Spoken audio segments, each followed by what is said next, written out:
Tanning is the force that went beyond musical boundaries and into the psyche of young America, blurring cultural and demographic lines so permanently that it laid the foundation for a transformation. Understanding this phenomenon is what made me a successful entrepreneur in the worlds of music and advertising. In my career, I've had the honor of working with true icons.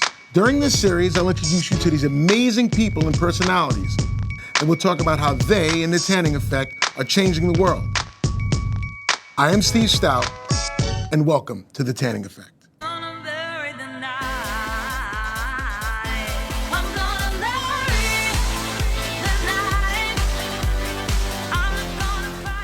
Today I sit down with the lady, the center of fashion and pop culture universe today, Miss Lady Gaga.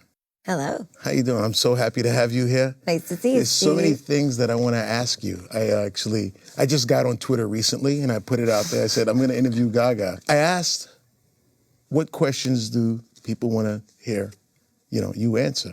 And the questions that came back a lot were around hip hop music.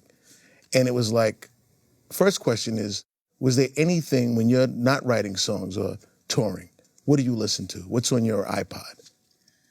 Well, I listen to a lot of heavy metal and a lot of old rock and roll and glam music. But actually recently I've been listening to the new Ye and Jay record, kind of on repeat. I love it. You like Watch It Throne? Well, not only do I love, obviously, the music and have always felt that Jay-Z and Kanye were ahead of their time. The video for Otis, it's just, there's something so incredible about the fact that they took this car that years ago, they would have shined the Maybach up, waxed it, shined a beautiful light off of it, and would have heralded the newness and the expensiveness and the luxury of the vehicle, and yet they walk in and they f this car up, and it's all about saying hip hop has changed and we're moving in a new direction. Has hip hop music at all affected any of your songwriting, your style? Of course. I mean, I think it was always the lifestyle of hip hop. The sort of celebration of decadence as the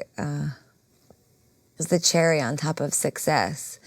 After you eat in the industry for so long, once you make it to the top, you bring all your friends with you and you celebrate. I mean, that was always my favorite thing about my favorite hip hop artist. And in fact, it influenced me so much that when I would be interviewed very early on in my career about my success, and I would be so confident about it and so forthright, people would say, oh, she's, female pop singer, she's from New York, she's 22, why is she talking like that? But I was raised listening to music and watching and idolizing these legendary people that had come from the streets or worked from the ground up. And I thought, well, if you really worked for it, which I did, you should emulate that sort of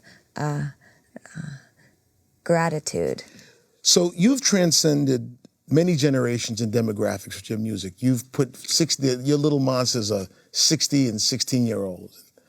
You got gay and heterosexuals coming together and black, white, and indifferent. Talk to me about, what did you do? How did you bring all of these different generations together and different people together and you just transcended lines that most artists can't? The most basic thing that I could say is just that there's nothing exclusive about what I do.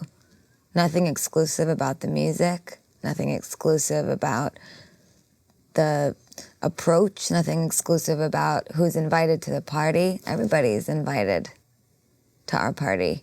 And there's really no group or any lifestyle that I don't sing about.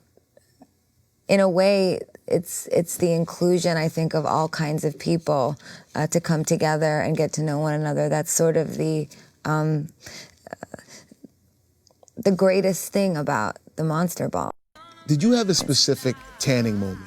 I was always making music for everyone, and I was never targeting my music to the masses